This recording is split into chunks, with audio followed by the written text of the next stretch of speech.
Hi guys and ladies, welcome to another video. Today we have another early impression video, and it's a celebratory day because I get to wear another Areej le Doré fragrance. But it's also a bit of a sad day for me because of the fact that it's the final Areej le Doré fragrance in the sample set that Russian Adam sent to me. And today it's going to be on a fragrance called Oud Zen. Oud Zen. So this is the last fragrance in the sample set that I got, so I'm sad to see it come to an end because I thoroughly enjoyed wearing these fragrances from the house of Areej le Doré. It really changed my perspective on the house. And while these fragrances are not something that you can go run out and buy after watching an early impression from me because you liked it, because they are limited edition fragrances. They're limited runs, small batches of ingredients, and then they're gone. But hopefully, just watching the impressions helped you learn more about the brand. I certainly learned a lot about the brand, the aesthetic of the brand, all that good stuff. And today is no different. This is a fragrance that I thoroughly have been enjoying wearing for the last about 6.5 hours now. It's been on my skin. It's almost 2 o'clock. And so I have a late dry down on my left hand, and I have a fresh spray right here on my right hand. And I've been wearing this, I've been enjoying it, and I'm going to give you my thoughts here today. But first, I want to talk a little bit about the name, Oud Zen. So the name Zen basically is a Japanese translation of the Sanskrit word meaning meditation, right? So Zen is based on the practice of transcendent virtues, with the most widely used being generosity, moral training, patience, endurance, energy, effort, meditation, and wisdom. And so the name is interesting to me because when I think about a Zen-like fragrance, what's a fragrance note that puts me in a meditative state of mind? It's not oud. I normally think of tea. And I wore a fragrance yesterday. If you've been following my channel, right behind me, there is a new Amouage fragrance on my shelf called Epic Woman.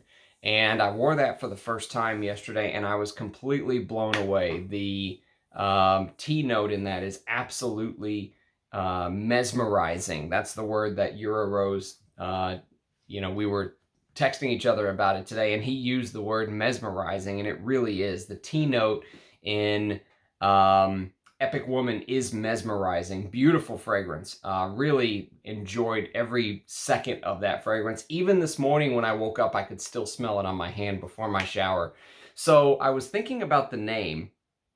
What note puts me in a relaxed state of mind? And it's tea. It's not oud. I would never think an oud fragrance could be meditative or relaxing. But there's something to this fragrance that is very special. And what's special about it to me is that if you came to me and said, Ramsey, I'm not an oud head, so to speak, but I want one real oud fragrance. What should I buy? Well, in the past, I probably would have told you to go buy this, and I still would, actually. This is Bortnikov's Oud Maximus, and it doesn't matter the year. You could get the 2020 version like I have. You could get the 2018 or 2019 versions. It doesn't matter the year. Oud Maximus is like the quintessential oud fragrance to me, because there's some simplicity in it, but it's really oud with some florals and animalics, but it really highlights oud for what it is. Oud Zen does the same thing. It highlights the note of oud. It's almost like a spotlight on oud. This fragrance is probably one of the simpler Areej le Doré fragrances, I would say, just from initial wear. It's not as mind-blowingly complex as Ottoman Empire. It doesn't have as many intertwined notes as War and Peace. But it does what it does very well. And that's why I feel confident now in saying, if you have the ability and you just want one real oud fragrance that just spotlights oud, real oud, not oud in something like, Tom Ford's Oud Wood, not Western oud, but real oud, Oud Zen could easily be that fragrance. So let me see if I can take you through the journey of this scent, because when I first sprayed it this morning, upon initial spray, when I first sprayed it, seconds after smelling it, I said, oh no, this is going to go down the route of Oud Picante. There's a bit of that spiciness there from the very beginning, and I have no clue where that's coming from. I will read you the notes here in just a second. But what ended up happening was it instantly, seconds after you get that hit of spiciness, and I said, oh no, this is going to go down that spicy Oud Picante, which I came to, that's an expert level fragrance. I mean, if you are someone who's smelled thousands of fragrances and you want something complex, Oud Picante could meet your needs.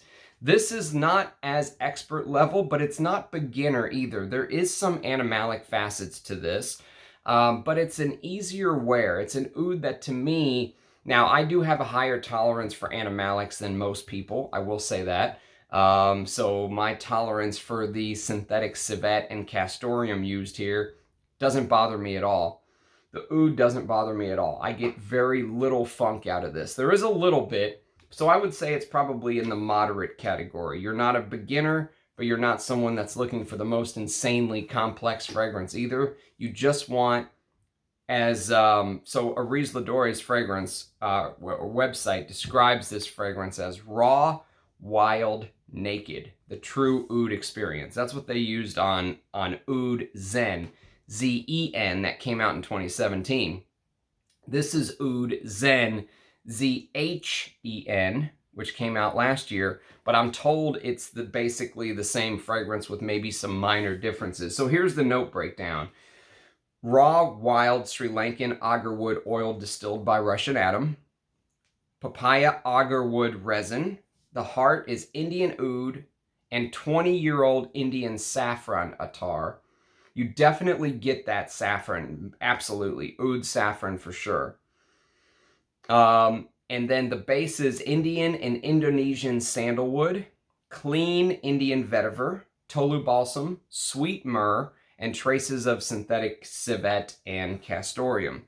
Now, when you first spray, like I said, you get hit with those spices, but then what ends up taking over is that traditional, what I think of a way, for whatever reason, I think of fragrances like Oud Maximus and Oud Zen as traditional oud fragrances, because it's really spotlighting the oud, if you will. The oud is the star. And the oud wrestles control away from that spiciness almost instantly to my nose. And then what you get is you almost get this very resinous experience. So you're smelling the myrrh, you're smelling the, sweet myrrh, the opopanax, the tolu balsam. The vetiver, I can't say I would have picked out the vetiver, but the oud does something that I really like. And what I like about the oud here is that it does have some natural stink to it, some little bit of blue cheese smell, but it's nowhere near as challenging as, let's say, the night. It's much more beautiful than the night to me, at a much cheaper price point. I think these were $300 or something when they came out, whereas the Estee Lauder is charging thousands for the night. But then it brings in this beautiful smoke, like this. It's almost like, imagine that you are smelling the most pleasant rotten smell you could ever smell. So there is a little bit of rot underneath, but it's the most pleasant rotten smell you could ever smell. And it definitely distinguishes itself from the other fragrances, the other oud fragrances that I've smelled. And I really like how that, how the oud gives off almost like this smokiness. You could almost be forgiven if you thought it was like a tobacco accord or something. I don't think there's any tobacco here. I think it's all just the oud doing its magic. But you could definitely be forgiven if you thought, hey, there's some tobacco absolute in here, or there's some, there's something of like a gentleman's club vibe in here. There's this smoky, drinks are flowing kind of thing. It's definitely there. But the oud, you know, if you just want that one oud fragrance, to me, this is a beautiful choice. I would love to have a full bottle of this. It's the only oud I've ever found that I've ever been able to just instantly say, yes, it could compete with my love, Oud Maximus, which I put this in my top 100 countdown, by the way, so you know how much I love Oud Maximus. This is what I think of as my one real oud fragrance. And this also has, you know, there's definitely some similarities between Oud Zen and Oud Maximus. Definitely some similarities. So let me read the blurb to you, because I think the blurb will give you even more of a quick breakdown of how Russian Adam views this fragrance. So it says, an intense yet gentle, balsamic and silky smooth oud volcano. By the way, before I go any further, I should mention that resinous undertone. If you remember me mentioning the blogger, oh gosh, what's her name? Kafkesk, I think is her blog. She's a fantastic blogger. I'm sure most of my viewers know her. Most of the first 1,000 subscribers probably know her because you guys are the serious frag heads, right? Kafkeskblog.com is her blog. And I mentioned that whenever I was talking about Ottoman Empire, that she said there's this lava underflow, if you will. There's this there's this feeling like molten magma passing by. Like the underneath resins have that kind of feel to them. It's here as well. That's one of my favorite house DNAs that I've seen from different fragrances in the Areej le Doré line. There is something of that magma underneath, that lava. Here he says, balsamic and silky smooth oud volcano. Very interesting choice of words to me, because I get that lava underneath, you know, when you're talking about the resins underneath it all. Majestically smoking, slowly releasing the concoction of pure Sri Lankan and Indian ouds. In spectacular volcanic fashion, rare, untamed royal oud has been pulled up from the base through the heart of this olfactory composition to ultimately reside at the top, giving one the unmatchable Zen true experience that genuine oud creates. A royal aurora that calms the nerves and brings peace, balance, and harmony to one's soul. Swift, creamy waves of fragrant Indian and Indonesian sandalwood, spiced up with hints of smooth, highly aged saffron, culminating to fulfill one's wildest olfactory desires. The scent will suit those mature, sophisticated persons who never fear challenges and who want to be covered in a truly mysterious, luxurious aurora. Each level of this aromatic poem has been carefully blended with the utmost care, respect, and love over a long period of time through a process consisting of multiple stages. Oud Zen is limited to a number of 100, they're talking about the original release, rare ingredients, and is the only solution to avoiding batch inconsistencies. Limited is what he's talking about, using the limited release system that he has. So usually I don't like to read those blurbs from brands because they're sometimes just marketing BS, but I found that Russian Adams are never just marketing BS. There's a lot of very good points there if you want to understand Oud Zen. Volcano, oud volcano with that molten magma feel, absolutely. You think of a volcano smoking after it, erupts, absolutely the smoke.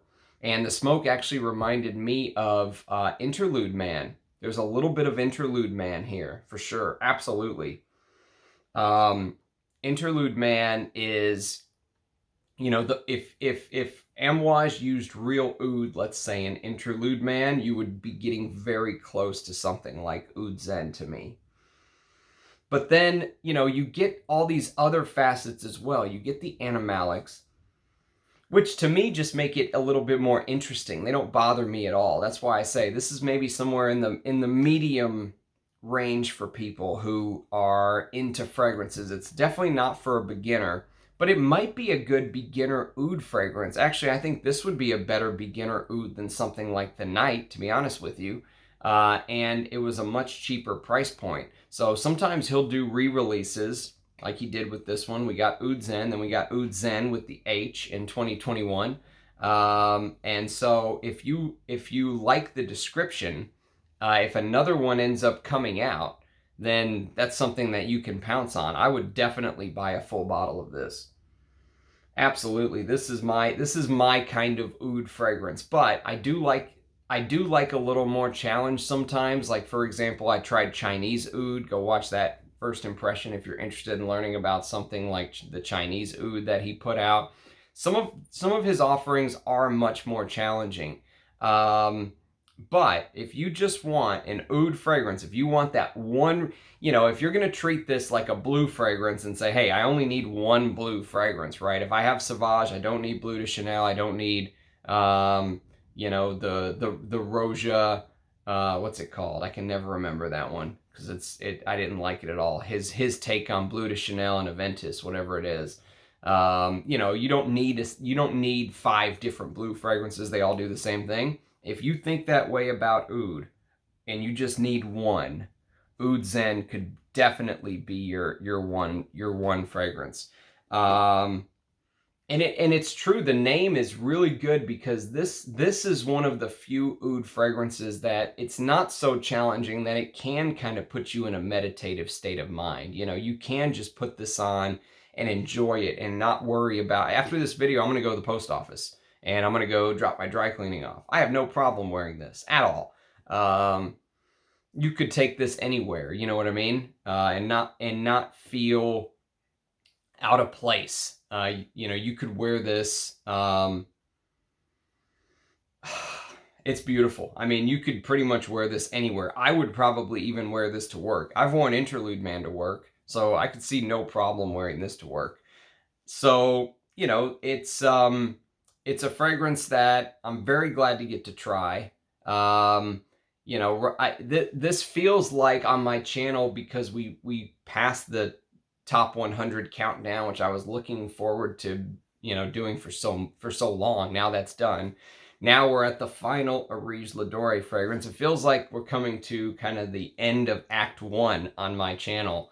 I do have some very interesting, this is not a top 10 video for you guys over the next couple weeks, staying within the month of May. It'll be done this month. And so I've got some good content that's going to be coming out for you guys, I think. But it does feel like we're kind of coming to an end. I know Rush Adams said that there'll be more to smell. Sultan Pasha has some new stuff coming out. So they're hopefully this is not the end, and I get to smell more, of their work. Because I have really enjoyed this. This has been a very enjoyable aspect. And if you go watch all of the first impressions, I made a playlist of all of the Areej le Doré videos, so you can just go in there and watch them if you like playlists, and just look at how my tone changed from the beginning. Because early on, I only smelled a couple.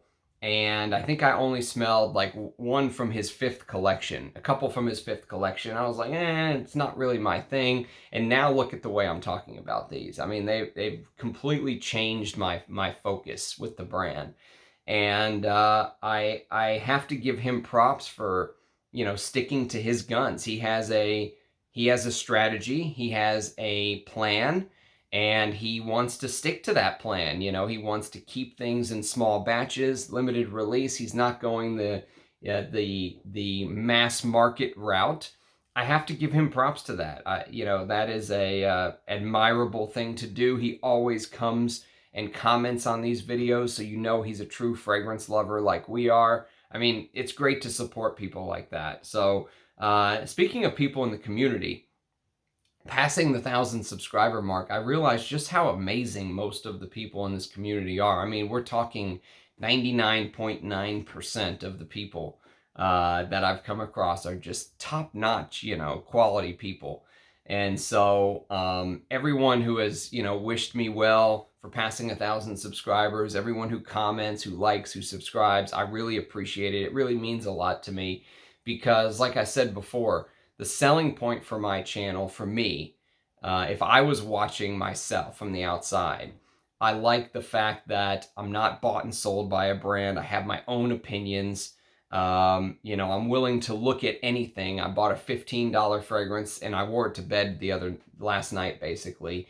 What was it called? One Man Show Gold. It's atrocious, by the way. I'm going to annihilate that fragrance when we talk about it. And then I bought a Great Britain, which is an MSRP of a $2,000 fragrance. Now, I didn't pay that, but I hope you guys appreciate that. I'm willing to go anywhere in the fragrance world, and my opinion is my own. Take it or leave it.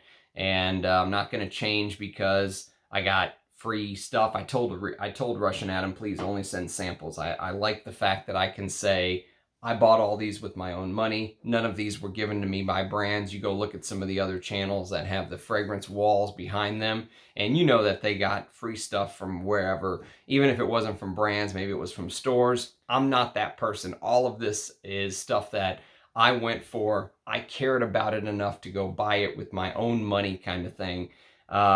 And so I hope that resonates with you. It would resonate with me if I was watching the channel. So that's kind of what I'm going to continue to do. I'm going to continue to give you my 2 cents, my opinion. I'm going to continue to break down all different kind of fragrances, whether it's, you know, indie, whether it's niche, or whether it's just cheap little designers. You know, I'm going to try to go everywhere in the fragrance world. And ultimately, my goal is that I want to review all of these fragrances at some point.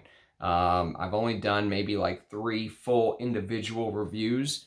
And so, you know, I'm going to try to pick that up now that we've done a lot of this is not a top 10 that I had planned.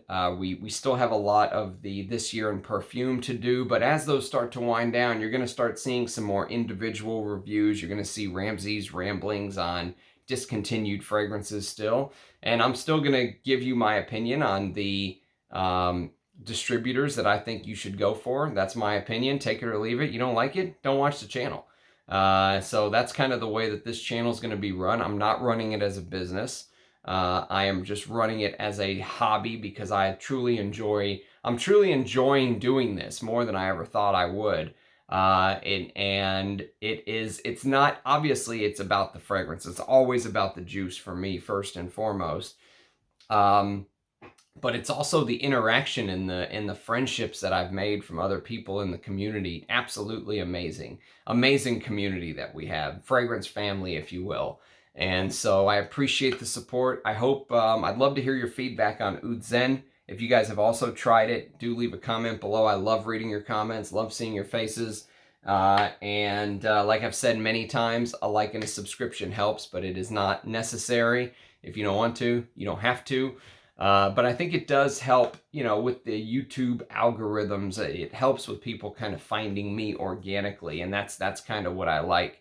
You know, I like it when I get someone new to my channel that comes and leaves a message like, wow, where have you been? I've been looking for you for so long. We've needed someone to come do this. You know, that kind of stuff really, really lifts me up.